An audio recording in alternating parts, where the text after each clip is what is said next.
حضران ملت اسلامی، السلام علیکم ورحمۃ اللہ وبرکاتہ۔ الحمدللہ وکفا وسلام علی حبیبہ المصطفیٰ، اما بعد فاعوذ باللہ من الشیطان الرجیم، بسم اللہ الرحمن الرحیم۔ وَأَمَّا بِنِعْمَةِ رَبِّكَ فَحَدِّثْ، صدق اللہ مولانا العظیم۔ بارگاہ رسالت معاب صلی اللہ علیہ وسلم میں درود پاک کا ہدیہ پیش کریں۔ اللہم صل علی سیدنا محمد معدن الجود والکرم وآلہ واصحابہ الکرام وابنہ الکریم وبارک وسلم صلاۃ دائمۃ سرمدا ابدا۔ عزیزان گرامی وقار، ہم ویسے یہاں پر جمعہ کی نماز کے لیے حاضر ہیں اور اللہ کا یہ مقدس گھر ہے۔ یہاں پر تعظیم، عبادت خالص اللہ کی ہوتی ہے۔ یہاں سارے انسان برابر ہیں۔ ہم میں سے دنیاوی اعتبار سے چاہے کسی بھی مقام کا حامل ہو، لیکن یہ گھر ایسا ہے جہاں پر سب کے سب برابر ہیں۔ امیر غریب، فقیر غنی، سب ایک صف میں ہیں۔ اسی لیے کہا گیا تھا، آ گیا عین لڑائی میں گر وقت نماز، قبلہ روح ہو کے زمیں بوس ہوئی قوم حجاز۔ ایک ہی صف میں کھڑے ہو گئے محمود و ایاز، نہ کوئی بندہ رہا نہ کوئی بندہ نواز۔ یہ اسلام کی خصوصیت ہے میرے عزیزوں، اور اس خصوصیت کو ہمیشہ قائم رکھنا ہے۔ ایک بات، بہت مختصر سا وقت ہے، مولانا نے تو اس کو جلسہ بنا دیا، ورنہ تو یہ جمعہ ہی ہے۔ جمعہ الگ ہوتا ہے، جلسہ الگ ہوتا ہے۔ میں آپ سے ایک بات عرض کرنا چاہتا ہوں، برسوں سے آپ اس عبادت خانے میں یا جہاں پر بھی اپنی پیشانی ٹیکنے کے لیے جاتے ہیں، بچپن سے تو آپ مسجدوں میں جا رہے ہوں گے۔ ایک مسجد ایسی کوئی مجھے بتا دو جہاں خدا کی کوئی تصویر لگائی گئی ہو، کہیں ہے؟ چلو یہاں نہیں ہے تو مولانا نے کبھی شکل بتائی ہے کہ اللہ ایسا ہوتا ہے، خدا ایسا ہوتا ہے؟ نہیں بتایا۔ یہ پوری دنیا کی واحد قوم، ایک ہی قوم ایسی ہے جو بنا دیکھے سجدے میں چلی جاتی ہے۔ ہر قوم کو دنیا میں جا کر کے آپ دیکھنا، سرچ کر کے، سب کو جھکنے کے لیے کوئی نہ کوئی مورتی کی ضرورت ہوتی ہے۔ وہ سامنے دیکھتے ہیں پھر جھکتے ہیں، اور چاہے وہ کسی بھی دین میں ہو، سب نے اپنا اپنا کچھ نہ کچھ بنا رکھا ہے۔ عیسائی اگرچہ خدا کی عبادت کی بات کرتے ہیں، لیکن انہوں نے مریم اور حضرت عیسیٰ علیہ السلام کی بھی مورتیاں بنا لی ہیں۔ یہودی اگرچہ اللہ کی عبادت کی بات کرتے ہیں، لیکن نبیوں کی مورتیاں انہوں نے بھی بنا رکھی ہیں۔ جتنے مذاہب ہیں انہوں نے سب نے اپنی اپنی جھکنے کے لیے کچھ نہ کچھ چیزیں بنائی ہیں۔ یہ پوری دنیا میں ایک ہی قوم ہے، ایک ہی قوم ہے۔ اسی لیے تو میں عرض کرتا ہوں میرے عزیزوں، اللہ تبارک و تعالیٰ نے ہماری اور تمہاری فضیلت میں قرآن کی شروع کی آیتوں میں فرمایا یؤمنون بالغیب، یہ وہ لوگ ہیں جو غیب پر ایمان رکھتے ہیں۔ آج تک ہم نے اللہ کو دیکھا نہیں، اور لوگ یہ طعنہ مارتے ہیں کچھ، جیسے ابھی مسئلہ چل رہا تھا کہ ہم سب نے پکارا تھا آئی لو محمد صلی اللہ علیہ وسلم، سیدنا محمد صلی اللہ علیہ وسلم۔ میرے عزیزوں، ہمیں یہ چیزیں راستوں پر یا جلسوں پر اس طرح علل اعلان کہنے کی ضرورت کیوں پیش آتی ہے؟ جب کوئی درندہ چھیڑتا ہے تو ہمیں پھر اظہار کرنا واجب ہو جاتا ہے۔ اگر کوئی نہ پوچھے آپ سے تو بتانا ضروری تو ہے نہیں، لیکن جب اگر کوئی چھیڑے تو پھر ہمیں بتانا واجب ہو جاتا ہے کہ ہم اپنے نبی پاک صلی اللہ علیہ وسلم سے اپنی جان سے زیادہ محبت کرتے ہیں۔ تو کسی ایسے ہی کیڑے مکوڑے نے یہ سوال کیا تھا سوشل میڈیا پر کہ یہ مسلمانوں کو دیکھو، جگہ جگہ یہ پرچم اٹھائے ہوئے ہیں کہ اپنے نبی سے محبت کرنے کی بات کرتے ہیں، ان سے ذرا پوچھو کیا انہوں نے اپنے نبی کو دیکھا ہے؟ جس سے آئی لو محمد کہہ رہے ہیں، کیا محمد صلی اللہ علیہ وسلم کو انہوں نے دیکھا ہے؟ اس ظالم کو تو میں یہ جواب دیتا ہوں، بن دیکھے جب یہ حال ہے۔ ارے دیکھتے تو بات الگ تھی، سر ہتھیلیوں پر لے کر کھڑے ہوتے ہیں۔ بنا دیکھے یہ حال ہے، کیا ہم اپنی ماؤں کو اور اپنے باپ کو بچپن سے دیکھا ہے؟ باوجود اس کے ہم اپنی ماں اور باپ سے زیادہ اپنے نبی سے محبت کرتے ہیں۔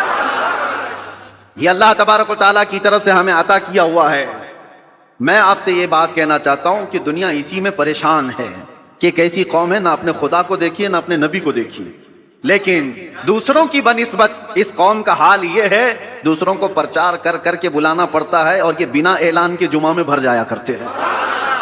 آج تک کبھی جمعہ کا پوسٹر لگتا ہوا دیکھا آپ نے کہ اس مسجد میں جمعہ کی نماز ہونے والی ہے؟ بچپن سے کبھی سنا آپ نے؟ ایک اذان ہوتی ہے ساری صفیں بھر رہی ہیں۔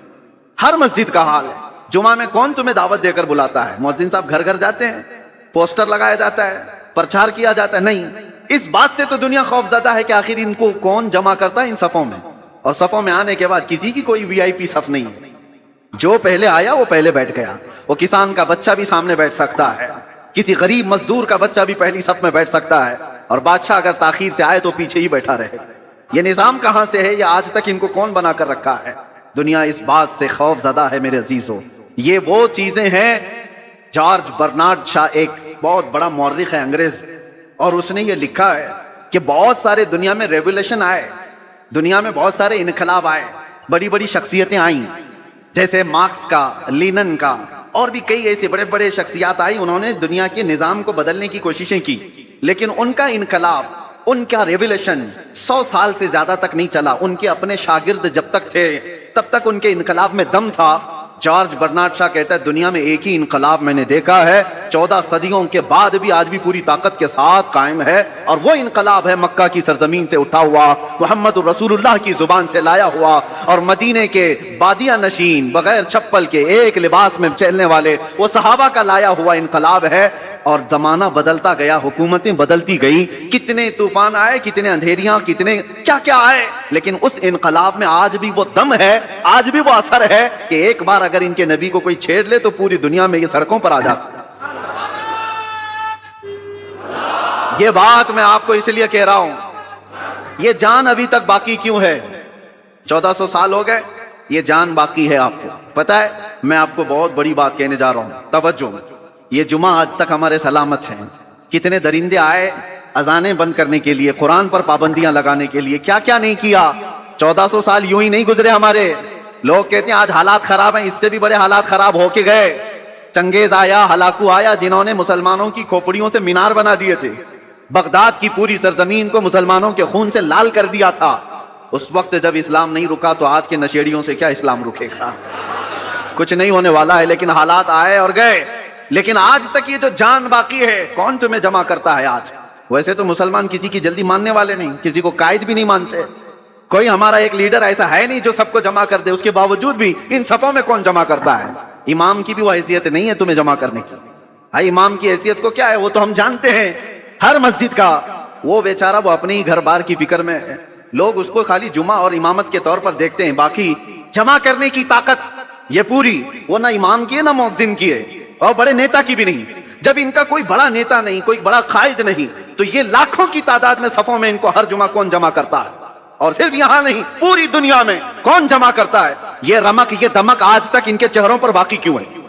آج پوری دنیا تمہیں آتنکواد کا ایک لیبل لگانے کے لیے کیا کیا نہیں حربے استعمال کیے، پوری میڈیا کا استعمال کیا۔ داڑھی دکھے تو لوگ کہیں ٹیررسٹ ہے، ٹوپی دکھے تو لوگ کہیں ٹیررسٹ ہے، سب پروپیگنڈے کے باوجود نہ ٹوپی اتری نہ داڑھی اتری۔ آج بھی ہے یا نہیں ہے؟ اس لیے میں بتانا یہ چاہتا ہوں کہ یہ رمق، یہ دمک، یہ جان آج تک باقی کیوں ہے؟ اس لیے کہ ہمارا رسول زندہ ہے تو دین بھی زندہ ہے۔ رسول زندہ ہے، اور زندہ رسول کا دین قیامت تک زندہ رہنے والا ہے۔ ہمارے اندر جو زندگی باقی ہے نا، یہ جو رمق دمک ہے، یہ جو کچھ بھی چمک دمک ہے، صرف اس لیے کہ وہ جو نہ تھے تو کچھ نہ تھا، وہ جو نہ ہو تو کچھ نہ ہو، جان ہے وہ جہان کی اور جان ہے تو جہان ہے، وہ ہیں آج بھی ہمارے درمیان۔ اسی لیے اللہ کے بڑے عذابات نہیں آتے۔ قرآن میں اللہ نے فرمایا وَمَا كَانَ اللَّهُ لِيُعَذِّبَهُمْ وَأَنْتَ فِيهِمْ، اللہ اس قوم پر ویسا عذاب نازل نہیں کرے گا جیسے پچھلی امتوں پر کرتا تھا، اس لیے کہ ان کے بیچ میں میرا محبوب آرام فرما ہے۔ اب جو بات میں کہنے جا رہا تھا وہ یہ، آپ ان مسجدوں میں آئے، کبھی خدا کی تصویر نہیں دیکھی، کبھی خدا کا کوئی چہرہ، کوئی اس کا آقا نہیں دیکھا اور نہیں سنا ہے، اور ہم بتا بھی نہیں سکتے۔ جو آنکھوں میں آ گیا وہ خدا نہیں ہو سکتا، بات سمجھ کے چلو۔ جو نظروں میں آ گیا وہ خدا نہیں ہو سکتا، خدا کسی چیز میں سما نہیں سکتا، وہ محیط نہیں ہے۔ اب دوسری بات، یہاں تک تمہاری زندگی باقی ہے۔ دوسری ایک بات، جب بھی آپ مسجدوں میں جاتے ہیں، امام صاحب سے کیا قرات سنتے ہیں؟ فجر میں، مغرب میں، عشاء میں تو بلند آواز سے قرات ہوتی ہے، سن تو لیتے ہوں، جمعہ میں بھی ہوتی ہے۔ جب بھی آپ آتے ہیں رکعت باندھنے کے بعد امام جو ہے پہلے کیا پڑھتا ہے؟ الحمدللہ ہی پڑھتا ہے نا، سورہ فاتحہ ہی پڑھتا ہے، الحمدللہ رب العالمین، سب خاموشی سے سنتے ہیں، سالوں سے سنتے آ رہے ہیں، سالوں سے۔ تو کبھی آج تک ایک مقتدی جو امام کے پیجامے کے پیچھے تو لگا رہتا ہے، امام کی ناڑی کہاں بندھی ہے وہ تو دیکھتا رہتا ہے، امام کہاں جا رہا ہے کہاں نہیں یہ تو دیکھتا رہتا ہے۔ ایک بار بھی کوئی مقتدی آ کر کے نہیں کہا کہ بہت پرانی ہو گئی سورہ، کوئی نہیں تو پڑھو، کبھی کہا کسی نے؟ بلکہ حالت یہ ہے کوئی نہیں کہتا امام سے کہ کیا مولانا ہر دن تو سورہ فاتحہ پڑھتے ہی ہو، ہر دن سورہ فاتحہ پڑھتے ہو۔ کوئی نہیں کہا کہ یہ پرانی ہو گئی نیا کچھ لے کے آؤ، نہیں، بلکہ اگر امام نیا کرنے کی کوشش کرے تو قوم اس کو سیدھا کر دے گی۔ وہی پڑھو جو میرے نبی نے پڑھا ہے، وہی پڑھو۔ کیوں؟ آج تک کوئی بھی چیز جب ہم دیکھتے ہیں کنٹینیو، بریانی 4 دن کنٹینیو نہیں کھائی جا سکتی، 5 دن روز دال چاول بھی نہیں چلتا۔ انسان کی طبیعت ایسی ہے کہ ہر چیز اس کو بدل بدل کر کے چاہیے، نہیں چاہیے، لیکن اس میں کبھی نیا کا تصور بھی نہیں آتا۔ کیوں؟ ایک یہ چیز۔ دوسری چیز میں نے بتایا، مسجدوں میں ہمارے قرآن وہی ہے، سورہ فاتحہ سے شروع کرتا ہے امام، اس کے بعد چاہے قرآن میں کہیں سے بھی پڑھے، سورہ فاتحہ تو پڑھتا ہے، لیکن کسی مقتدی کو آج تک اس بات پر کوئی شکایت نہیں ہے۔ تیسری ایک اور چیز، تمہارا کلمہ کیا ہے؟ لا الہ الا اللہ محمد رسول اللہ، ایک کلمہ ہے۔ تمہارے باپ کا کلمہ کیا تھا؟ اور دادا کا کلمہ کیا تھا؟ پردادا کا کلمہ کیا تھا؟ صدیوں سے ایک ہی کلمہ چل رہا ہے، ایک ہی کلمہ ہے، لا الہ الا اللہ محمد رسول اللہ۔ یہ کلمہ کبھی آپ نے اپنے ابا سے بھی نہیں پوچھا، مولانا سے بھی نہیں پوچھا، بہت سال ہو گئے کوئی نیا کلمہ تو لاتے ہیں، تھپڑ لگے گا کہ نیا نہیں اس میں ہے، یہی پرانا ہے۔ بلکہ حالت یہ ہے دوسرا کوئی ڈائلاگ ہو، کوئی گانا ہو، کوئی بھی چیز ہو، 4 مہینے 6 مہینے چل سکتی ہے، سال بھر 2 سال، اس کے بعد وہ سننے کو دل نہیں کرتا۔ آدمی چاہتا ہے کہ پرانا ہو گیا اب کچھ نیا سناؤ۔ کلمہ طیبہ کو کوئی بھی امتی یہ نہیں کہتا پرانا ہو گیا، ارے 70,000 بار بھی پڑھیں تو اس میں جدت اور لذت اور آتی، کبھی پرانا نہیں ہوتا۔ یہ ایسی چیزیں تمہارے پاس ہیں، تمہارے پاس ہیں، یہ جمعہ کی جماعت، یہ قرآن کی حقانیت، یہ کلمہ طیبہ کی جدت جو ہر زمانے میں ہے، کیا یہ تمام چیزیں اس بات کا ثبوت نہیں ہے کہ اسلام زندہ ہے اور قیامت تک زندہ رہنے والا ہے؟ کسی بھی جگہ پر تمہیں یہ چیزیں نہیں مل سکتی، ہر جگہ بہت کچھ بدلاؤ ہے۔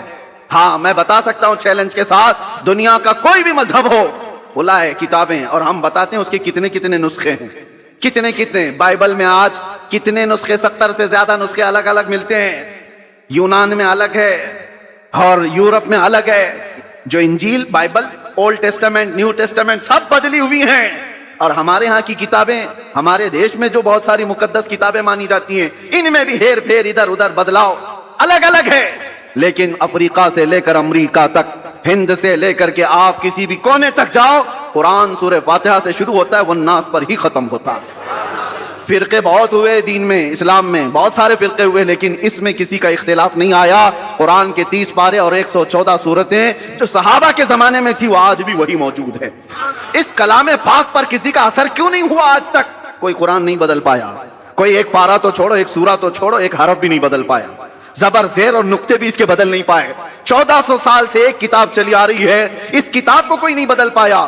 اے مسلمانوں، میں تمہیں یہ فخر والی باتیں بتا رہا ہوں، اس سے بڑھ کر کے دولت جاؤ ڈھونڈ کر کے نکالو، کسی کے پاس نہیں مل سکتی۔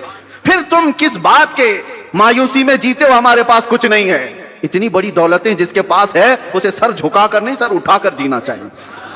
دنیا میں سر اٹھا کر کے جیو۔ اللہ رب العزت کے دی ہوئی یہ ساری نشانیاں تمہارے پاس موجود ہیں۔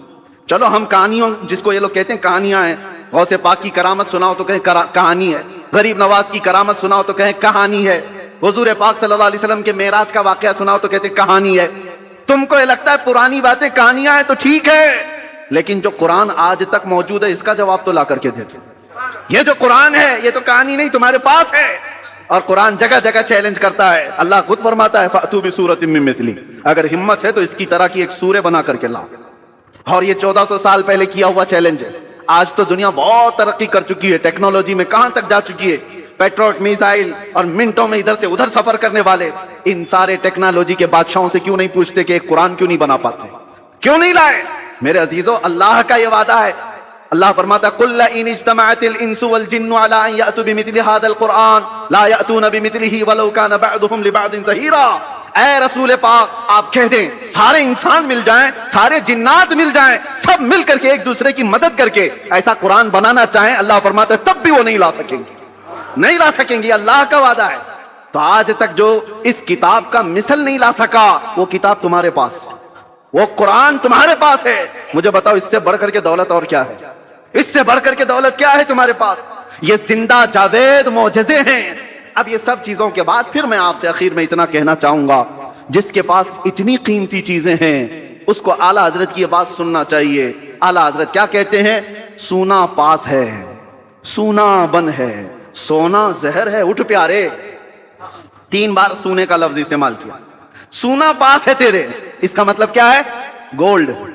سونا پاس ہے، سونا بن ہے۔ بن کہتے ہیں جنگل کو، سونا جنگل سنا ہے نا، خالی پڑا ہوا جنگل ہے جہاں درندے، اس کو سونا جنگل کہتے ہیں۔ یعنی سونا پاس ہے تیرے، گولڈ پاس ہے، اور جنگل والا راج ہے، اور ایسے وقت میں سو کر کے رہنا یہ تو زہر ہے، اٹھ پیارے۔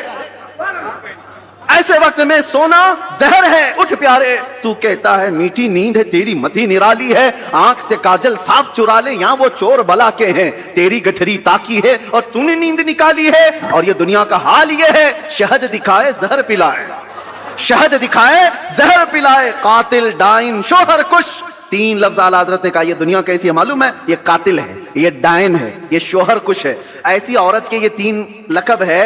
قاتل مطلب مرڈر کرنے والی، اور ڈائن کہتے ہیں وہ عورت جو روز شوہر بدلتی ہو، روز شوہر بدلتی ہو، اس کو ڈائن کہتے ہیں۔ یہ عورت کے لیے گالی ہے۔ اور شوہر کش کس کو کہتے ہیں؟ شوہر بدلنے والی تو ڈائن ہے، لیکن اپنے ہی شوہر کو مار دیتی ہو وہ شوہر کش ہے۔ دنیا کو اعلیٰ حضرت کہتے ہیں تینوں چیزیں یہ دنیا کے اندر ہے۔ جو اس سے محبت کرتا ہے، جو اس کے پیچھے بھاگتا ہے، یہ دنیا اس کو مرڈر کرتی ہے، اس کا قتل کرتی ہے، اور پھر بدل لیتی ہے، دوسرا آ جاتا ہے۔ آج لاکھ روپے تمہارے جیب میں، کل یہ پیسے کسی اور کے جیب میں۔ یہ روز بدلتی ہے اپنا عاشق، اور پھر جو اس سے عشق کرتا ہے اس کو مار بھی ڈالتی ہے، مار ڈالتی ہے۔ اعلیٰ حضرت فرماتے شہد دکھائے زہر پلائے، قاتل ڈائن شوہر کش، اس مردار پہ کیا للچائے، دنیا دیکھی بھالی ہے، وہ تو نہایت سستا سودا بیچ رہے ہیں جنت کا، ہم مفلس کیا مول چکائیں، اپنا ہاتھ ہی خالی ہے۔ میرے عزیزو، اس لیے میں کہتا ہوں جس کے پاس اتنی قیمتی چیزیں ہیں اسے سونا زیب نہیں دیتا، اسے غفلت کی نیند زیب نہیں دیتی، اسے بزدلی اچھی نہیں لگتی۔ اس لیے جیو تو شیروں کی زندگی جیو۔ اور میرے علاقے کے شیر میسور ٹیپو سلطان شہید رحمت اللہ تعالی علیہ کا فرمان تھا، گیدڑ کی 100 سالہ زندگی سے شیر کی 1 دن کی زندگی بہتر ہے۔ بزدلوں کی طرح گھٹ گھٹ کر کے لمبا جینے سے بہتر ہے علل اعلان 1 دن جی کر کے چلے جائیں۔ اس لیے کہ ہمیں پتا ہے تلوے چاٹنے والوں کی تاریخ نہیں لکھی جاتی، باطل سے ٹکرانے والوں کی تاریخ لکھی جاتی ہے۔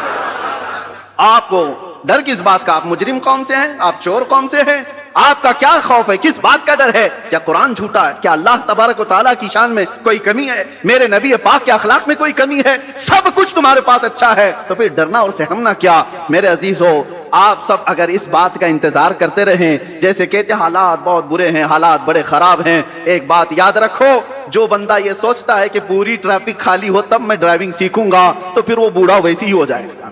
ہاں، گاڑی چلانا سیکھنا ہے تو ٹریفک میں آؤ، آپ کو اسی میں سیکھنا پڑے گا۔ ادھر ادھر کے اڑے تیڑے آتے ہی رہیں گے، ان کے بیچ میں ہی تم ڈرائیور بن سکتے ہو۔ چلنا سیکھو، اور انہی حالات سے گزر کر کے نکلو گے تو اللہ تبارک و تعالیٰ قوت کے ساتھ تمہیں جمع فرمائے گا۔ وہ قوم کبھی کامیاب نہیں ہوتی جو گھر میں بیٹھ کر کے مانگ رہی ہے کہ مدد آ جائے، مدد آ جائے۔ اگر ایسی ہی مدد آتی تو میرے نبی صلی اللہ علیہ وسلم 313 کو لے کر بدر تک نہیں جاتے، وہ مدینے میں بیٹھ کر دعا کرتے تو اللہ مشرکین کو ویسے ہی ہلاک کر دیتا۔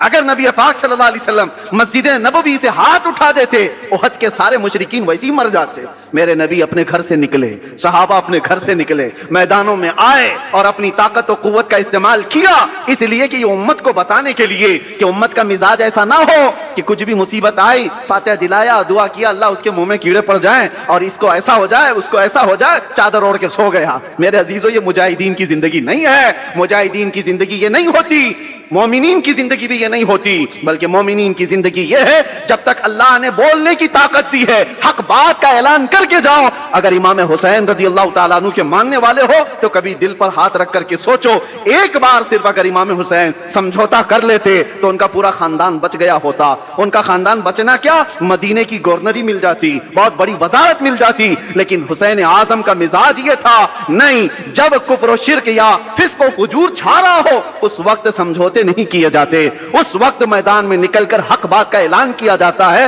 چاہے گردن بھی چلی جائے۔ حسین کا یہ مزاج ہے، ہم یہی اعلان کرنا چاہتے ہیں، اگر گردن چلی بھی جاتی ہے ہمیں اس کی پرواہ نہیں ہے، کیونکہ ہم پروانے ہیں اور شمع کے اطراف مٹنا ہی پروانے کا کام ہے، شمع کے ارد گرد مٹ جانا ہی پروانے کا کام ہے، اور ختم ہونے سے کسی کے اسلام ختم نہیں ہوتا، اسلام زندہ ہوتا ہے ہر کربلا کے بعد، اسلام زندہ ہوتا ہے ہر کربلا کے بعد۔ بس میں آپ سے یہ گزارش کرنا چاہوں گا، آپ جس طریقہ کار کو جو نوجوانوں نے آج پکڑ رکھا ہے اس سے توبہ کر لیں۔ یہ نشہ کا ماحول، یہ خرابیوں کا ماحول، یہ جو دور دورہ چل پڑا ہے، اے نوجوانوں یہ تمہاری زندگی کو سیب نہیں دیتا، یہ شیوا امت مصطفیٰ کا نہیں ہے۔ قرآن میں جس امت کو اللہ نے خیر امت کہا ہے، سب سے بہترین امت، کیا وہ بہترین امت آج نشہ کے اڈوں پر بیٹھ سکتی ہے؟ کیا وہ بہترین امت تاش کے پتوں پہ اپنی زندگی گزارے؟ کیا وہ بہترین امت رات بھر یہ سارے سوشل میڈیا پر اپنا وقت برباد کرے؟ یہ خیر امت کا لقب اللہ نے تمہیں قرآن میں عطا کیا، اس کا پاس و لحاظ تو رکھو، اور تمہیں اللہ تعالیٰ نے اتنا محفوظ رکھا، اتنا محفوظ رکھا، قسم رب ذوالجلال کی میں آپ کو بتاؤں، ابھی بھی ہم جمعہ پڑھیں گے آپ کی پیشانیاں سجدے میں جاتی، سب کی پیشانیاں سجدے میں جاتی۔ ایک بات کا خیال رکھنا، انسان کو زندگی میں سب سے زیادہ ضرورت کس چیز کی ہے؟ وہ رزق کی ہے، کھانے کی ہے۔ کھانا کھائے بغیر انسان زندہ نہیں رہتا، مال نہ ہو، کپڑے نہ ہو تو بھی جی لے گا، گھر نہ ہو تو بھی جی لے گا، کھانے کے بغیر نہیں رہ سکتا۔ کھانا تو اس کے لیے، یہ تو پیٹرول ہے، بغیر اس کے انجن چلے کیسے؟ لیکن آپ نے کبھی محسوس کیا، بکری کو بھی کھاتے ہوئے دیکھا آپ نے، بیل کو بھی کھاتے ہوئے دیکھا، بھینس کو بھی کھاتے دیکھا، اونٹ کو بھی دیکھا ہوگا، جس کو بھی دیکھا ہوگا۔ جانوروں میں اکثر و بیشتر، اکثر حتیٰ کہ شیر کو ہی لے لو، وہ جب بھی کھاتے ہیں تو چاٹ کے کھاتے ہیں زمین پر۔ کھانا کچھ بھی ڈالو آپ، چارہ، بکری سر جھکا کر کھائے گی، بیل سر جھکا کر کھائے گا، بھینس سر جھکا کر کھائے گی، لیکن قربان جاؤ رب تبارک و تعالیٰ کی اس عطا پر کہ اللہ نے تمہارا سر رزق کے سامنے بھی جھکنے نہیں دیا۔ کیوں؟ جو سب سے زیادہ ضروری ہے تمہاری زندگی میں وہ رزق ہے، رب تعالیٰ نے ہاتھ دیے اٹھاؤ اور کھاؤ، اس لیے کہ پیشانی اس رزق کے سامنے نہیں جھکنی ہے، رزاق کے سامنے جھکانا ہے، رزاق کے سامنے جھکانا ہے۔ اس پیشانی کو اللہ نے اتنا محفوظ رکھا ہے، اتنا محفوظ کہ ہم اپنی سب سے زیادہ ضرورت مند چیز پر بھی نہیں جھکتے، نہ ہم اولیاء کے سامنے جھکتے ہیں، نہ ہم رسولوں کے سامنے، نبیوں کے سامنے، کسی کے سامنے سر جھکانے کی اجازت نہیں ہے۔ سجدہ کرنا ہے تو صرف اور صرف اللہ رب العزت کی، یہ ہماری شریعت ہے کہ نہیں ہے؟ سجدہ کسی کے لیے نہیں جائز، اللہ کے نبی نے فرمایا ہے اگر سجدہ اللہ کے علاوہ کسی اور کے لیے جائز ہوتا تو اللہ تبارک و تعالیٰ سب سے پہلے اپنے نبی کو سجدہ کرنے کا حکم دیتا۔ اللہ کے بعد سب سے بڑا مقام رسول اللہ کا ہے۔ یہ پیشانی اتنی محفوظ اللہ نے رکھی، خالص اپنے لیے بنایا، اپنے لیے بنایا۔ آج اس پیشانی کا ہم کہاں استعمال کر رہے ہیں، کس کے سامنے جھک گئے؟ اسی لیے میرے عزیزو، اگر تم دنیا کے سامنے جھکتے رہو گے، ذلیل ہوتے ہی رہو گے، ذلیل ہوتے ہی رہو گے، اور ایک جگہ نہیں 1000 جگہ جھکنا پڑے گا، 1000 جگہ۔ اور اقبال اسی کو کہتا ہے، وہ ایک سجدہ جسے تو گراں سمجھتا ہے، وہ ایک سجدہ جسے تو بھاری سمجھتا ہے، ارے 1000 سجدوں سے دیتا ہے آدمی کو نجات۔ ایک بار یہاں جو جھک گیا اللہ اس کو دوسری جگہ جھکنے نہیں دیتا، تمہاری پیشانیوں کو محفوظ رکھتا ہے۔ الحمدللہ ہم نے پریکٹیکل دیکھا بھی ہے یہ ساری چیزیں کہ اللہ اس کے رسول کے لیے جو مضبوطی سے کھڑا ہوتا ہے، اللہ حالات اس کے لیے ویسی ہی مناسب فرما دیتا ہے۔ ہم نے اپنے سفر میں دیکھیں کیسے کیسوں کو دیکھا ہے۔ ہم لوگ یہ سوچتے ہوں گے وہاں ایسا ہو رہا ہوگا، ویسا ہو رہا ہوگا، بہت کچھ باتیں افواہیں اڑتی رہتی ہیں، لیکن ہم نے جو دیکھا ہے اچھے اچھوں کے دلوں کو نرم ہوتے ہوئے بھی دیکھا ہے۔ ہم کھڑے ہیں تو کچھ لوگوں کو تعظیم کرتے ہوئے بھی دیکھا ہے۔ 9 گھنٹے کا سفر کیا، اور وہ بھی ڈپارٹمنٹ کے سارے لوگ بندوق تانے ہوئے، ہتھکڑیاں باندھے ہوئے، سارے ایسے بھی سفر کیے، لیکن اللہ رب العزت کو گواہ بنا کر آپ کے سامنے عرض کرتا ہوں، جب نماز کا وقت آتا، مغرب ہو جائے، عشاء ہو جائے، اس بھری گاڑی میں بھی اگر میں کہتا مجھے نماز پڑھنا ہے، سارے روک لیتے اور ہماری نماز بھی پڑھا دیتے تھے۔ ہمارا اپنا کوئی نہیں تھا، وہ گن تانے ہوئے لوگ بھی ہمیں ہماری چادر پر نماز پڑھنے کی اجازت دیتے تھے اور نماز پڑھ لیتے تھے۔ کئی مرتبہ گاڑی کو رکایا گیا، وہاں نمازیں ادا ہوئی۔ میں یہ اپنی تعریف میں نہیں کہہ رہا، اس بات کے لیے کہہ رہا ہوں کہ رب کے سامنے جو جھکتا ہے اللہ دوسروں کے سامنے جھکنے سے بچا لیتا ہے، اور راستے اس کے لیے اللہ ہموار فرماتا ہے۔ تم بہانے کرتے رہو گے، 1000 بہانے آتے رہیں گے۔ ایک بار اللہ کی بارگاہ میں اپنے آپ کو سپرد کر کے تو دیکھو، اگر دنیا ایک دروازہ بند کرتی ہے، مولا 70 دروازے کھول دیتا ہے۔ رب تبارک و تعالیٰ کہنے سننے سے زیادہ عمل کی توفیق عطا فرمائے۔ ویسے یہ جلسہ نہیں تھا، یہ جمعہ ہے، لیکن بہرحال آپ کا جوش جمعہ کو بھی جلسہ بنا ہی دیتا ہے۔ بہرحال اللہ تبارک و تعالیٰ میرج کی سنیت کو ہمیشہ شاد و آباد رکھے، اولیاء کاملین کے غلاموں کو اللہ تعالیٰ خوشحال رکھے، اور ہر گھر کی سنیت اور یہاں کے عقیدہ اہل سنت کو اللہ محفوظ رکھے۔ قیامت تک تمہاری نسلوں میں مولا عاشقان مصطفیٰ پیدا فرمائے، ہماری اولاد کو، ہمارے خاندانوں کو اللہ بد عقیدہ اور گمراہ ہونے سے محفوظ فرمائے۔ وآخر دعوانا ان الحمد للہ رب العالمین۔ لبیک یا رسول اللہ۔